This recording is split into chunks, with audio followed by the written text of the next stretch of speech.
Hi friends, Avni किचनमध्ये तुमचं स्वागत आहे। आज आपण पाहूया, आमच्याकडे ना इकडे पाऊस भरपूर पडत आहे।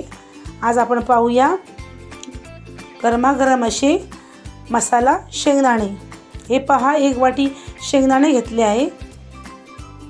हे पहा, असे हे घ्यायचे, मोठे घ्यायचे शेंगदाणे।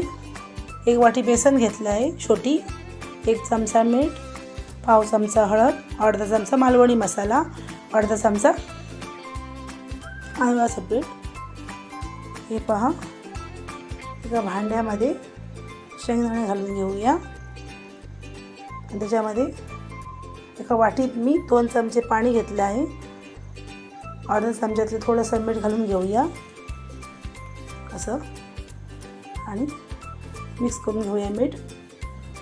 आता ते पाणी मिठाचं शेंगदाण्यावर घालून घेऊया आणि एकदम अशी एकजीव करून घेऊया।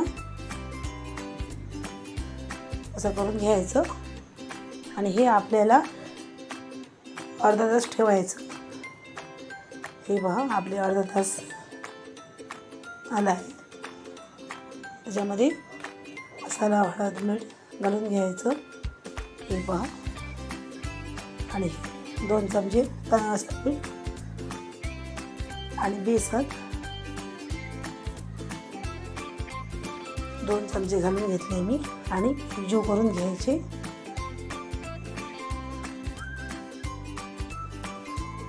हे शेंगदाणे, मसाला शेंगदाणे खूप छान होतात, मस्तच होतात।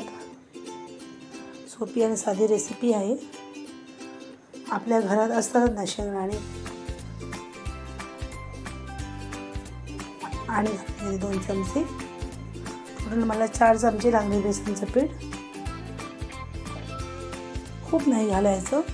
हे पहा, जरा एकजीव करू। आता त्याच्यामध्ये थोडंसं पाणी, 1 चमचा असं एकजीव करून घ्यायचं। पाणी लागलं मला, पाणी थोडंसं 1 चमचा, म्हणजे 2 चमचे लागले, आपल्या अंदाजाप्रमाणे घालायचं। हे पहा, एकजीव करून घ्यायचं।